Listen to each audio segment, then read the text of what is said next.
Okay, let's begin the rewrite. Princess, behold the full story. This is a completed historical romance novel with a 9 rating. Praise be. Princesses who read this will lose 15 pounds. Princesses who read this will become rich year after year. Get your Wi-Fi ready. Prepare your potato chips. The story begins. In the 9th year of the Heavenly Dynasty, Emperor Xian passed away. The year the new emperor ascended the throne, I was in my chambers, studying. On the day the late emperor passed, the imperial city was drenched in pouring rain, as if the heavens themselves wept for the passing of this wise emperor. In the 10th year of the Heavenly Dynasty, 1 year after the new emperor's ascension, the Empress Dowager decreed that to ensure the continuation of the court and the royal family, a grand selection would be held in March. All eligible young women from officials' families were to be chosen for the palace. My older sister, my father's legitimate daughter, became busy with preparations. The entire mansion was bustling. I was a concubine's daughter, so the mansion's busyness had nothing to do with me. Only my mother was overjoyed for me, sewing new clothes for me every day.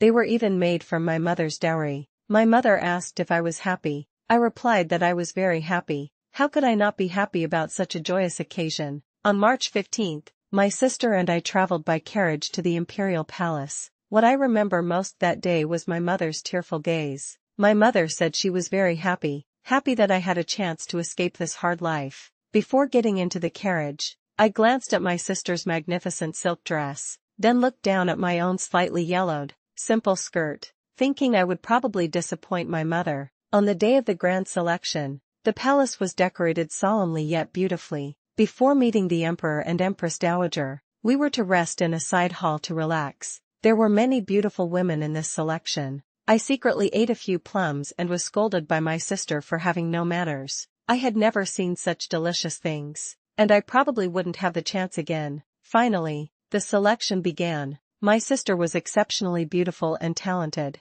The Empress Dowager and the Emperor both admired her and kept her name plaque. The preparations in our mansion had not been in vain. When it was my turn, I merely bowed respectfully, and stood with my head lowered, awaiting the decision about my fate. To be honest, I was expecting to be rejected. The Emperor asked me to raise my head. He only looked at me once, then indifferently took a sip of tea. The Empress Dowager, however, seemed to show some interest in me, saying that my simple elegance was beautiful. I honestly signaled the eunuch to keep my name plaque. The Emperor remained silent throughout this, but I paid no mind. Upon returning to the mansion, life seemed to take a more favorable turn. My mother's eyes were full of smiles. Foods I had never tasted before were now available. My mother said there was everything in the palace, and I wouldn't have to worry about food or clothing anymore. I thought that should be the case. Days flowed by like water. After learning some etiquette, our group of maidens entered the palace. As I stepped through the palace gates,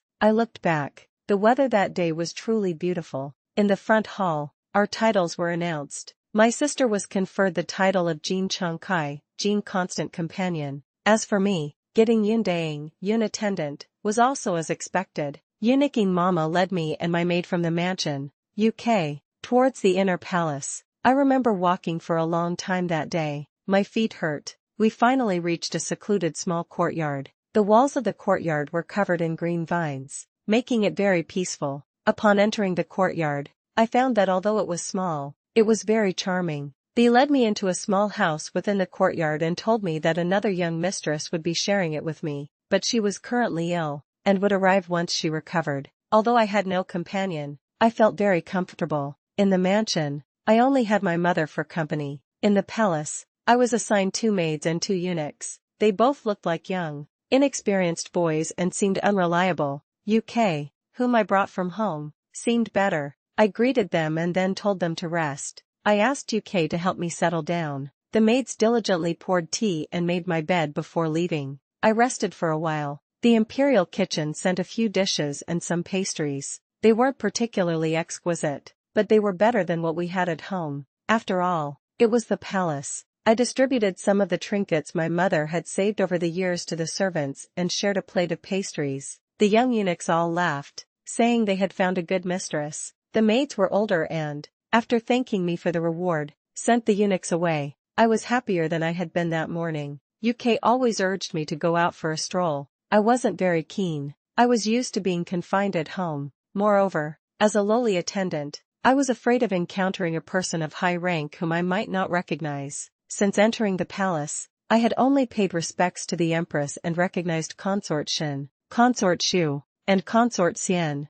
I heard that Consort Shin's maternal family was powerful, and she herself was favored, holding a very high position. Consort Shu was also a favored concubine, and had given birth to the third prince, so her status was secure. The empress, needless to say, was the mistress of the inner palace. In the days since entering the palace, we new maidens had not yet been favored by the emperor. During the day, I would only stroll in the gardens or drink tea. I was of low rank and didn't like to talk, so few people socialized with me, and my sister never once came to visit. I did go to see her once. Yao, my sister's maid, said my sister wasn't feeling well and couldn't see anyone, but I heard laughter inside the room and saw a group of maids standing under the eaves, so I figured my sister didn't want to see me and never went again. It was time for the emperor to choose a concubine to spend the night with. UK styled my hair neatly, and put in the hairpin I received as a reward for entering the palace. I was not very happy, but I didn't say much. However, the other maids and eunuchs came and said many auspicious words to me. I didn't speak. They probably thought I was a promising mistress, but I was neither favored nor outstanding. Logically, it wouldn't be my turn for the first night. I stared blankly at the flickering candle flame within the lampshade. The room was quiet. After a while, I felt sleepy, and moved to go to bed. UK stopped me. I knew there was little hope, so I dismissed them. I rested on the bed for a long time before finally feeling sleepy, but then I suddenly woke up. UK heard me stir, and said that a noble lady was being summoned for the night, then said no more. No matter who it was, it wouldn't be me. I felt a bit disheartened and soon fell asleep. Life in the palace was indeed somewhat dull. I had already explored the gardens. Most of my time was spent reading in my room, which wasn't too troublesome. Later, I heard news that my sister's name plaque had been chosen, and that she had gained the emperor's favor, being summoned for 3 consecutive nights. In just over a month, she was granted the rank of Guerin, noble lady. All the maidens who entered the palace with us befriended my sister. For a time, my sister's palace was bustling with visitors. I personally went to offer my congratulations. My sister chatted with me for a few moments. She didn't accept my gifts, but instead had Yao give me some items. She told me that it would be inconvenient to address each other as sisters from now on, and that I should call her noble lady. Also, forming factions was taboo in the palace, so it was truly inconvenient to interact closely. Furthermore, the journey was long, and she told me there was really no need to bother. I didn't say anything, took the gifts, and left. Another month passed. The summer heat was intense. The imperial household department was very busy. I only received gifts twice and then no one sent anything anymore. I sent someone to ask for them, but they always readily agreed and then I heard nothing back. Fortunately, my small courtyard was quiet and cool. All the other new maidens had become favored, only I had not. It was just that the Empress Dowager found me pleasant to look at, and no one else remembered me. A few days later, the Empress Dowager summoned all the palace concubines for a banquet. I sat in the back, following everyone and offering respects to the Empress Dowager. After giving thanks, I sat down and drank alone. The dishes were complete and abundant, and the pastries were good. I hadn't eaten such good food in a long time, so I ate a few more mouthfuls. The Empress Dowager recognized some people, mostly the favored new maidens. Afterwards, she asked the Empress if all the new maidens had become favored. A maid whispered something in the Empress's ear. The Empress said there was still one attendant who hadn't been favored. The Empress Dowager asked who it was and told her to call me forward. I stepped forward and bowed. The Empress Dowager asked a few questions and then told me to withdraw. The eyes of others were filled with disdain and mockery. Fortunately, I was already used to this in the mansion, so I wasn't too flustered. That day, after the banquet, I returned to my courtyard, feeling heavy from the wine and wanting to rest. Unexpectedly, the Empress Dowager sent many gifts. The attending imperial nanny accompanying the gifts gave a few instructions, such as to take care of myself. I was very grateful. Perhaps the Empress Dowager felt pity for me. That night, suddenly, a eunuch requested an audience, saying the emperor had chosen my name plaque and told me to follow them. I was stunned. My attendants were all happy, saying my good fortune had arrived. On the way, I kept wondering how I was going to face this unfamiliar man I had never seen before.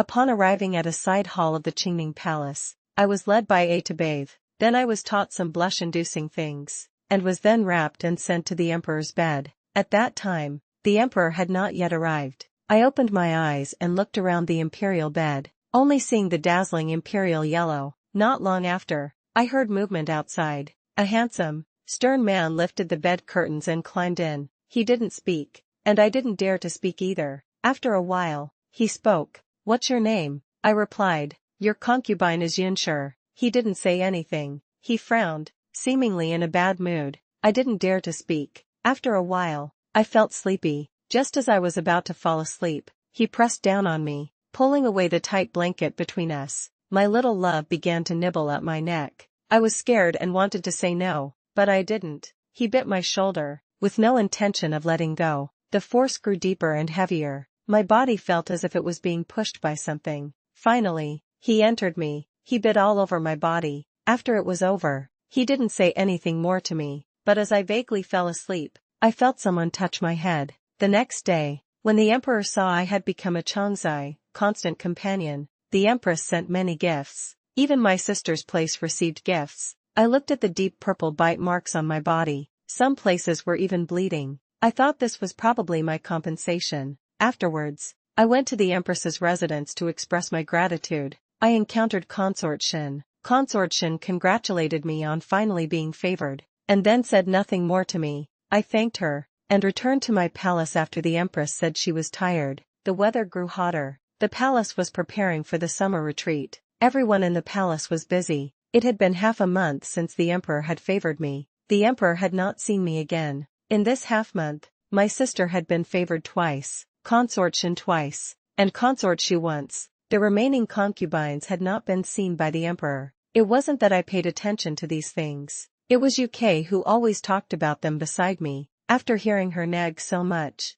I remembered that my sister was now a favored concubine. I heard that 2 days ago, Consort Shin had some interaction with Jin Chongkai, inviting my sister for tea, and then punishing her by making her copy many books. Those who usually interacted with my sister, seeing Consort Shin act this way, no longer dared to interact closely with her. As for me, I had always been quiet. The only one who often chatted with me was Attendant Ching, who lived not far from my residence. One day, when going to the empress's residence for morning greetings, everyone was present. The empress and Consort Shin seemed to be having some dispute. I listened closely. It turned out that the empress and the consort were arguing over the distribution of tribute items from a neighboring country. Consort Shin had the authority to assist in managing the 6 palaces. Consort Shin suddenly smiled and said, "It seems Her Majesty is busy every day, and it's understandable to make mistakes sometimes." She added, "Furthermore, Her Majesty is the elder sister of all concubines, and it's important for her to take care of her health.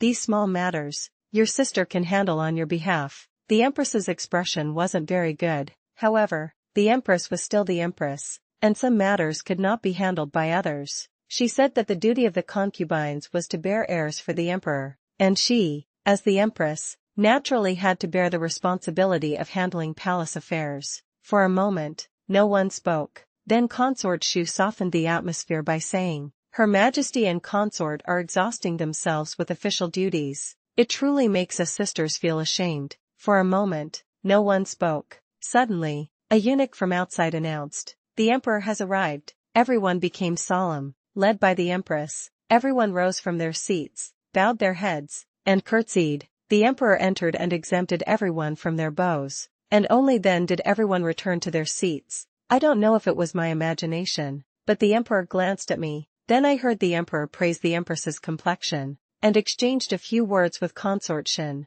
He praised my sister's dress color, and then brought up the matter of the summer retreat. The emperor said it was the empress dowager's wish for all concubines to go to the detached palace for summer. They would depart in 3 days. While he was speaking, my sister suddenly retched. Yaoer quickly handed her some water. My sister rinsed her mouth but felt even worse. The emperor saw this and asked what was wrong. My sister blushed and reported to the emperor, "Your concubine is pregnant." It had been just over a month. Everyone immediately congratulated my sister, not Jean Guerin, but noble Lady Jean. I turned my head and saw that Consort Shin's expression wasn't very good. She had been in the palace for many years without bearing a child. No wonder the empress had used this against her. Now that someone in the palace was pregnant, it was naturally a great joyous occasion. That day, the emperor rewarded noble Lady Jean with many things. Now my sister was a true noble lady. That day, I returned to my courtyard. I didn't go inside but instead enjoyed the cool air in the courtyard. UK thought I was unhappy, so she poured me a cup of tea, instructed Sheer to fan me, and then comforted me with a few words. I wasn't unhappy, it was just that this matter had nothing to do with me, but I also felt a bit lost. I don't know why. 3 days later, everyone arrived at the detached palace. I was assigned to the Billy Pavilion, surrounded by green bamboo, a good location. My roommate was Attendantin, who had also been favored at that time. Attendantin was easy to talk to. As soon as she arrived, she busily came to chat with me, not even taking time to settle down and rest. In just an hour, I knew how many people were in her family and even her favorite colors. As soon as Attendantin left, I was so sleepy I couldn't keep my eyes open. Actually, I was happy. It had been a long time since anyone had talked to me so much. I slept for a long time without dreaming. When I opened my eyes, I saw someone sitting at the table. They were tall, and the flickering candle light hurt my eyes. I heard the person say, "You're awake." I realized it was the emperor. I quickly got up and bowed. He told me to dispense with the formalities. I didn't have any decent tea here, but I still made him a cup. He asked if I had eaten dinner yet. I replied I hadn't. He summoned Chief Eunuch Lu, and told him to get some food from the imperial kitchen, not to alarm anyone, and to do it quietly. Chief Eunuch Lu still brought a brocade box and arranged the utensils. The emperor gestured for me to sit with his eyes. As I sat down, UK came to serve me food. The emperor stopped Chief Eunuch Lu and said he wasn't hungry. I ate a lot of food. For a while, the emperor and I didn't speak. After a moment of silence, the emperor stood up and said, "It's late. You should rest. I'll come see you another day." I watched the emperor leave, then stared blankly under the lamp. After a while, I felt hot and opened the window. There were many fireflies outside, which was quite poetic. If life could continue like this forever, it wouldn't be so bad. Just being safe would be enough. During these days of summer retreat in the detached palace, I got along well with Attendantin and Attendansheng. Attendansheng, like me, had only been favored once. We seemed to have been forgotten by the emperor. Attendansheng was a bit anxious, envying me for having been favored once and thus having my rank elevated. I guess I was just lucky. Attendansheng, on the other hand, felt that her rank was low and she wasn't favored, so she inevitably spent a lot of money on various connections. Although I was a constant companion, I was also somewhat neglected due to not being heavily favored, but I had enough to eat and wear, so I didn't find life difficult. Attendantin, however, had been favored 2 or 3 times, and her father was quite influential in court. Attendantin was also a legitimate daughter, so her treatment was good and she didn't lack money. Attendantin was a talkative person, and often came to chat with me these days, talking about grievances she suffered in her chambers and various family matters. With the two of them for company, life didn't feel so difficult. My sister, noble Lady Jean, was even more comfortable. I saw her every day at the empress's residence. She looked fuller day by day. I heard that the emperor often visited her too. She was truly very proud. The next evening, I let down my hair and enjoyed the cool air in the courtyard. UK was fanning me. I listened to the cicadas, finding it very pleasant. Not far away, from the music pavilion, came the sound of 4-stringed instruments played by the musicians. I was enjoying the music when Attendantin suddenly burst in, agitated. I was about to get up and curtsy to her, but she grabbed my arm and said, "Constant companion Yun, do you know that noble Lady Jin's baby is gone? The emperor, empress, and all the palace concubines are there right now." I was stunned, and let Attendantin pull me to the medicine hall. At the entrance of the medicine hall, a group of maids and eunuchs waited, but they were all silent. Attendantin and I entered and saw all the palace concubines present. The empress was frowning and sighing. Everyone else's faces showed sorrow, but whether it was genuine or not was hard to tell. We paid our respects and then stood silently to the side. I heard Consort Zhuang and Consorty whispering beside me. Apparently, my sister had gone for a walk after dinner to aid digestion. Unexpectedly, not long after leaving the medicine hall, she slipped on some water sprinkled by the workers for cooling. She and her maid accidentally fell. She then felt unbearable abdominal pain and consequently miscarried. Afterwards, a few other concubines sighed. saying that if my sister, being so favored, had carried the imperial son to term, not to mention having her rank elevated, her good fortune would have been long-lasting. Suddenly, the imperial physician came out and apologized to the emperor and empress, saying that my sister's baby could not be saved. The emperor's expression was as cold as ice. The empress only shook her head and remained silent. After a long silence, the empress spoke. Your Majesty, please return to the palace to rest. The matter is already thus, with so many of us here. Wouldn't it disturb noble Lady Jean? The emperor nodded, stood up, and left, his expression dark and unreadable. The empress reluctantly got up and said to everyone, "Everyone, disperse for today." Then she also left. For a moment, everyone dispersed. Attendant and I walked behind. Silently, I looked back at the medicine hall, which had once been full of life, but was now lifeless. I turned my head and looked up at the sky. Such a beautiful moonlit night. I felt completely awake. I wanted to invite Attendant in for a stroll, but she was yawning continuously, and said she wanted to go back to rest and wake up early for morning greetings tomorrow. I could only help UK to the garden not far from the medicine hall for a walk. UK accompanied me, and little Zhongzi held a lantern for me. I felt very relaxed. Not far from the medicine hall, I saw a few eunuchs cleaning up a lot of dirt on the ground, as if they had accidentally broken a flower pot. I helped UK into the garden. The more I walked, the more interested I became. As I walked deeper, I wanted to pick some flowers and leaves to press into my books, so I walked towards a pear tree. After a few steps, I felt the ground beneath my feet loosen. I looked down and saw traces of disturbed soil. I was intrigued. I asked little Zhongzi to break off a thick branch for me. UK stopped me, saying, "My lady, it's late. It's important to go back and rest. If someone sees you, they might say you're not dignified." I said, "It's fine. It's late. I don't think anyone will come to this place. Maybe something is buried here. It would be interesting if I dug it up to see." I dug a few times but didn't find anything. Little Zhongzi also broke off a branch and started digging. He dug up a pair of shoes. I was about to bury them again, but I noticed that these shoes looked familiar. I asked little Zhongzi to pick them up so I could examine them closely. It was my sister's shoes. Only my sister liked to wear shoes with this pattern. Perhaps my sister didn't want them anymore and found a place to bury them. I told little Zhongzi to bury them. Little Zhongzi said his hands were a bit wet. A break in the narrative. I didn't pay much attention. Little Zhongzi rubbed his hands and said, "My lady, how did my hands get oily?" I wondered, where did the oil come from? Little Zhongzi touched my sister's shoes and felt the sole, saying, "My lady, there's some oil on the sole of this shoe." I looked closely. There wasn't much dirt sticking to the sole. I reached out and touched it. The texture was clearly oil. I thought, why would these shoes be covered in oil? And why were they discarded here? UK frowned and said, "My lady, let's hurry back and rest. All these matters have nothing to do with us." I numbly took UK's hand and returned. Back in the courtyard, I couldn't sleep, although it wasn't my business. I always felt that the shoes I dug up yesterday implied some accident, but in the end, it wasn't my business. 3 or 4 days passed, and I had almost forgotten about the matter. One night,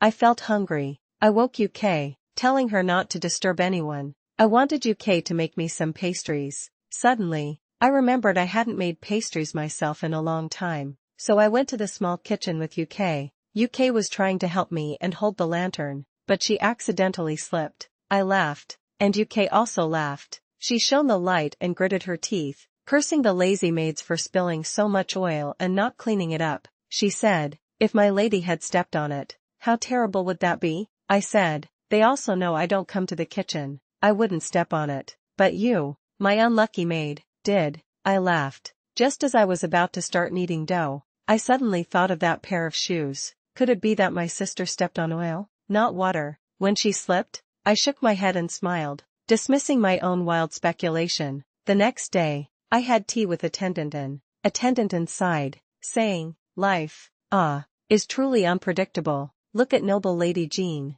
She was favored, and her belly was cooperative, but then her baby was gone." She added, "It's also difficult for the imperial physicians to say that pregnant women should exercise appropriately." She endured morning sickness every day just to go for walks. I smiled. Suddenly, I remembered that pair of shoes. What if my sister had stepped on oil that day, not water? Since even Attendant knew that my sister went for walks every evening, it It wouldn't be hard for others to know this. If someone sprinkled some oil near the entrance of my sister's usual garden walk in the evening, when it was already dark, no one would notice it. That night, the Empress invited everyone in the palace to talk. My sister, because of her pregnancy, was excused by the Empress, and I, being of a low rank, also didn't go. I certainly wouldn't have gone for a walk in the garden, so the only person who could have gone was my sister. I remembered that day. There was a lot of dirt on the ground, and they said a eunuch accidentally broke a flower pot. What if that was just an excuse to spill oil?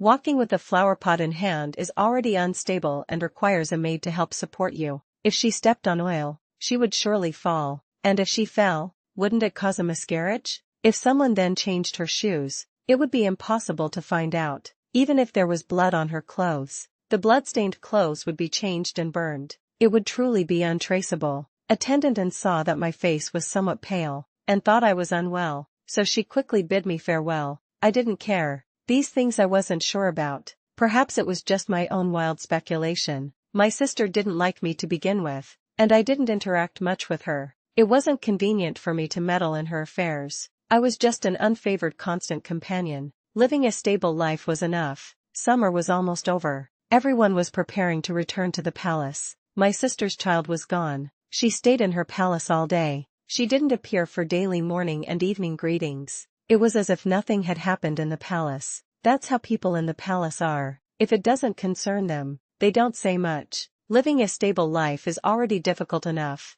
Why waste sympathy? I also had no time to worry about other things. After returning to the palace, the Empress Dowager prepared a grand ceremony of offerings to heaven. She invited eminent monks from all directions to chant sutras and worship Buddha. All palace concubines also had to copy sutras, burn incense, and prostrate themselves daily. For a time, the palace was bustling with people, very lively. I was given several sutras to copy, spending my days burning incense and copying, with no free time. One evening, Attendant came to visit. She had lost quite a bit of weight. Waving her handkerchief, she complained to me, "Sister, you wouldn't believe how tiring it is to copy these sutras. My shoulders have been aching these past few days, and I've lost my appetite." She said she had lost some weight. I smiled faintly. "Sister, though it's been tough, you've gained something too. You look more charming than before." She smiled and asked, "Is that really true?" After sitting for a while and exchanging some trivial matters, she feigned illness and left.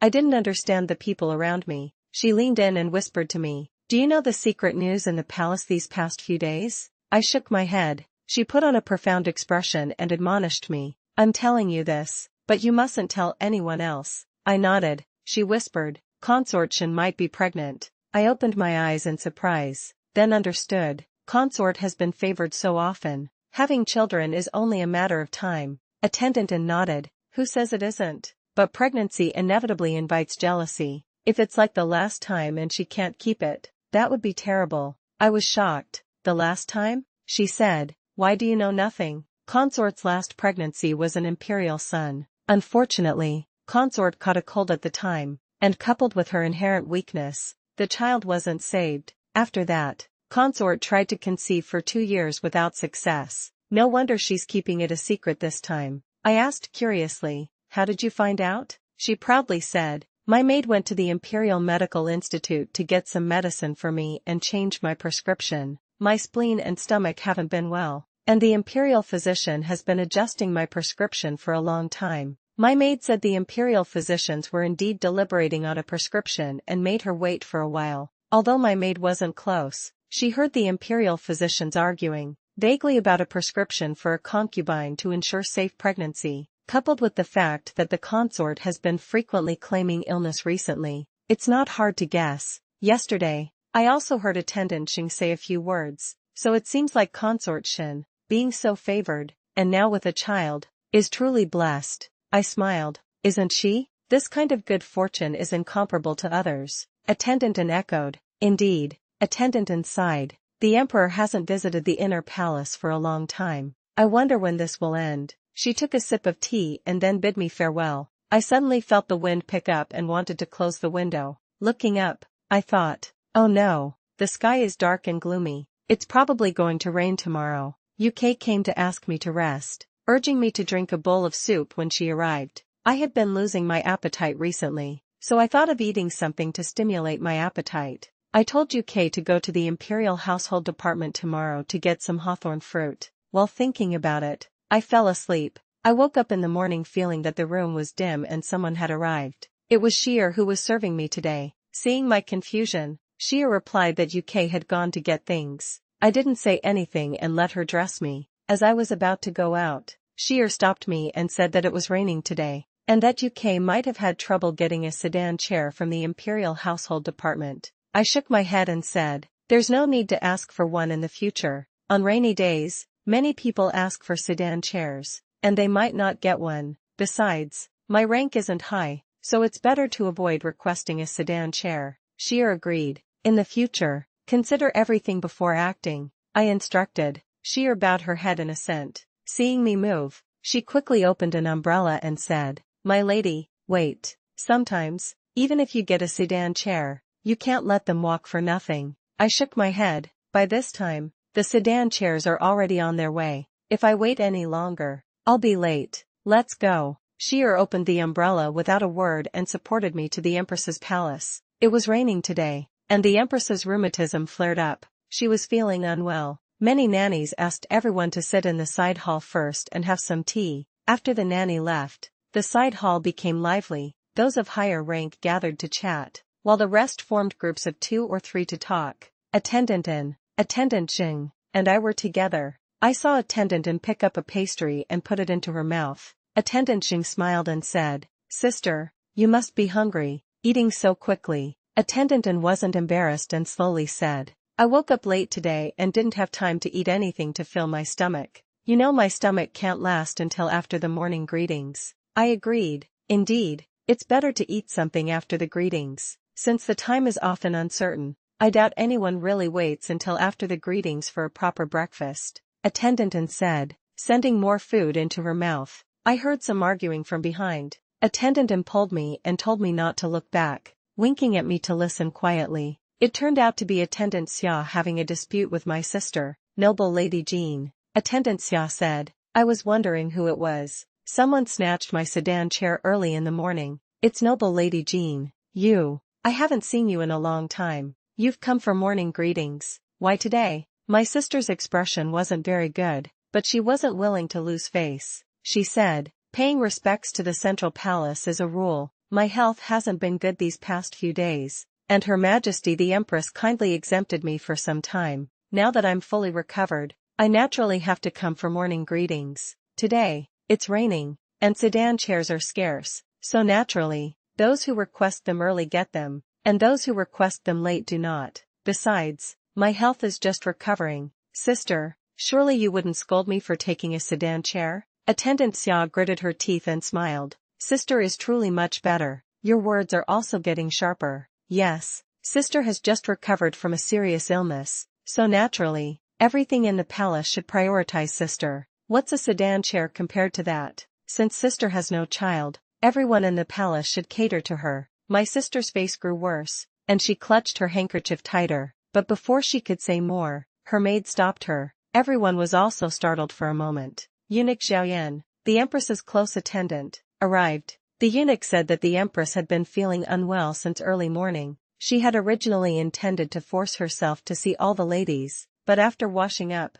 the pain worsened, so she couldn't see them. Everyone asked the eunuch to convey their concerns and then dispersed, but by this time, Consort Shen had still not been seen. "Ah, I forgot. She had been claiming illness for some time." Back in my courtyard, Qing'er and Sheer had already set out the meal. Sounds came from outside the curtain. UK entered with an unfamiliar young maid. UK reported that this person was sent by Noble Lady Jean to deliver something. I nodded. The young maid behind UK then placed a round, smooth pine box on the table. I asked what it was. The young maid replied that she didn't know. UK opened the box. Inside, a blue porcelain bowl held a bowl of dongpa pork. The meat was translucent, and the fatty parts glistened with oil. I usually didn't like such greasy things, but I still asked the young maid to convey my thanks. The young maid, however, didn't leave. Our noble lady said that this was made by Jeaner in our small kitchen. She thought Constant Companion usually doesn't have good things, so she sent it to you.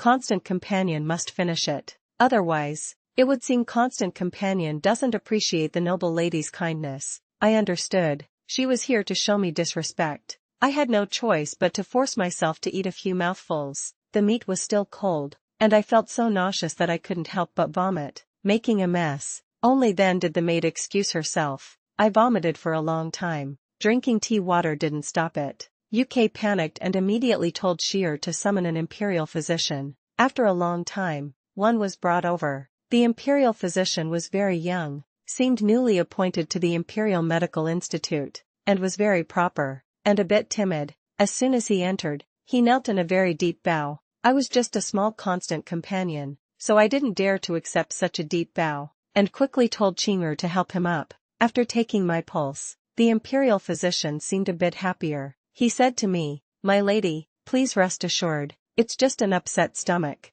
I'll prescribe some hawthorn tea, or you don't even need to cook anything. Just make some sour plum soup." I quickly thanked him. The imperial physician quickly kowtowed, saying, "I wouldn't dare." I secretly chuckled to myself, and quickly told UK to help him up. I didn't have much to give, but I still had UK hand him a small piece of silver. He still dared not accept it, saying, "It's my duty. My lady shouldn't reward me." I told UK to see him off and quietly put the silver on his desk. For a moment, the room was silent. Incense burned in the censer, a refreshing scent from the Empress's reward. My stomach felt a bit better, but I didn't understand why my sister, who usually had no dealings with me, suddenly tried to humiliate me today. I dozed off for a short while. UK came to wake me up. "My lady, we must get up. Noble Lady Jean sent someone to invite you over." I was perplexed but had no choice but to quickly wash up and follow the young maid. After a while, I arrived at my sister's courtyard.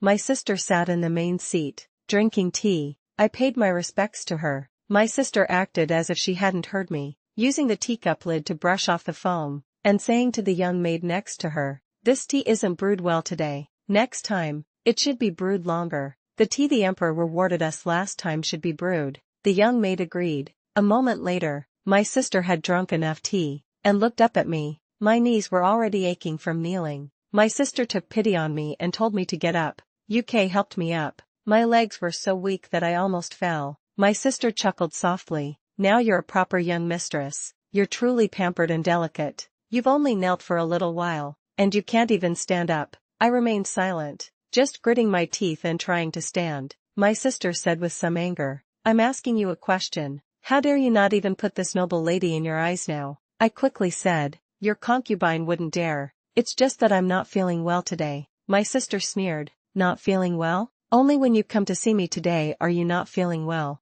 Now that I've lost my child, everyone in the palace looks down on me. Do you look down on me too?" I shook my head. "Your concubine wouldn't dare." My sister continued her attack. "This morning, I saw you. When Attendant Xia was causing a scene with me, you were watching me. Were you watching my misfortune? What kind of person are you? Back home, you and your mother were never good. Now you've had a stroke of luck and entered the palace. What does that count for? How many times have you seen the Emperor, and you dare to gloat over my misfortune?" I remained silent. My mother and I were always the target of my eldest sister and her mother's ridicule and insults. My sister became enraged, slammed the table, and pointed at me, saying, "Don't think I'm a pushover. Don't think you can be like those people and try to watch my misfortune. Just you wait. The days ahead are long." After cursing me, she then cursed Attendant Xia. After she had cursed enough, she sat down and rested for a while. I didn't dare to speak, just stood respectfully to the side. My sister rested enough and, seeing me, only felt annoyed. She waved her hand and told me to leave. I quickly bowed and retreated, leaving my sister's courtyard. I felt completely dizzy. My stomach growled emptily. Outside, stars filled the sky. UK helped me back. The Imperial kitchen staff had already collected the 10 boxes. Chinger had left me a bowl of plain porridge and a few side dishes. Shia reported on the dishes for the evening, saying that the Imperial physician had advised against greasy food, so she hadn't saved any of today's dishes for me. I nodded, only feeling exhausted. After dinner, the room next door seemed lively. Shear came back and said attendant and had been chosen for the night, then sighed, "What good fortune." I smiled without speaking, thinking, what is good fortune? Look at this grand display. Let's see if it lasts. That night, I was suddenly startled awake. I dreamt I was in a deserted place, surrounded by wolves and tigers. I woke up with a start, feeling thirsty. I didn't want to disturb UK, so I quietly got up. UK was already sound asleep by the bed. I quietly went to the table and poured a cup of tea. Looking at the flickering candlelight, I suddenly heard the patter of rain outside. I felt a sense of calm. The next day, when I woke up, my sister sent for me again. Helpless, I could only ask UK to help me get ready. When I arrived at my sister's place, I still had to kneel for some time. My sister looked at me for a while, then told Yao to bring a chair for me to sit. I dared not. Yao forcefully helped me sit. My sister swallowed a sip of tea, then suddenly looked up and asked me, "Do you know the news in the palace?" I replied, "I don't know." My sister smiled. "Are you truly ignorant or feigning ignorance?" I lowered my head and said, "Please enlighten me, noble Lady Jean." My sister paused and said, "Do you know Consort Shin is pregnant?" I still lowered my head. "I don't know." My sister smiled. "Well, now you know. You also know that Consort Shin is becoming more and more arrogant. If this continues, where will anyone else stand in this palace? We are from the same family and should be united." I didn't let my sister continue. "In a few days, it's Consort Shin's birthday. The emperor is holding a birthday celebration for her. It will be held at the water pavilion. I heard that in the evening, they'll release sky lanterns for blessings. That place is surrounded by water everywhere. If Consort accidentally slips and falls into the water, wouldn't that be a coincidence?" I still remained silent. My sister smiled. "I'll be direct. On her birthday, the dogs raised in the Shoyuan will all rush out when they're fed. There will be a commotion at that time. You take advantage of the chaos and push her into the water. Do you understand?" I was horrified and quickly said, "I wouldn't dare." My sister said, "If you don't dare, then so be it. But I hear your mother is ill now. Do you think she should be diligently treated, or should you prepare a coffin early?" I felt a pang of sadness. I didn't expect my sister to threaten me with my mother. Helpless, I could only agree. My sister, seeing that her goal had been achieved, waved her hand and told me to leave. I walked back to my room like a zombie. UK noticed my distress but didn't know how to comfort me. I thought carefully. If it really happened as my sister said that day, if I actually pushed her, it's hard to guarantee that no one would see. If someone saw, it would be fine if I died. It wouldn't implicate my sister. If I failed, my sister would have leverage over me, and I would likely be at her beck and call from then on. And my mother and I would always be at their mercy. I clenched my fist. No, I can't let this happen. What if Consort Shin's birthday banquet wasn't held there? If it wasn't at the water pavilion, it wouldn't be by the water, and it would be far from the Shoyuan. If the dogs were released, they would be discovered much earlier. My sister wouldn't let my mother die to keep me under her thumb. I have to stop her. But how? While I was pondering, I suddenly heard the announcement from outside. "The emperor has arrived." UK was delighted and quickly urged me to receive the emperor. The emperor entered and told me to rise. He asked why I seemed uneasy. I replied, "Your concubine had a dream yesterday. I dreamt that I was in the water pavilion, surrounded by many water ghosts climbing up. Your concubine feels a bit uneasy." The emperor chuckled and said, "It's just a dream." I replied, "Your concubine feels it's an inauspicious sign. I heard that in a few days, Consort Shin's birthday banquet will be held at the water pavilion. Your concubine fears it might be unlucky." The emperor's smile deepened. "I am the son of heaven. I can suppress evil spirits. You don't need to worry about this." I nodded. Suddenly, a eunuch came to report that Consort Shin was feeling unwell and wished the emperor would go see her. The emperor quickly got up and told me to rest early before leaving. UK complained that I wasn't assertive, asking why I would say such things to the emperor. I didn't say anything, only wondering what to do. Perhaps I could find someone to create a disturbance at the water pavilion. But I was of low rank and had little money. I tossed and turned all night, finally falling asleep after 5 hours. For several days in a row, I had a poor appetite. UK asked me several times what was wrong. I couldn't tell her. I couldn't implicate another person. My sister sent a handkerchief, and I immediately recognized it as one my mother had embroidered. Tears welled up, and my heart ached unbearably. What should I do? On the day of Consort Shin's birthday, the water pavilion was extremely lively. The sounds of chattering women were endless.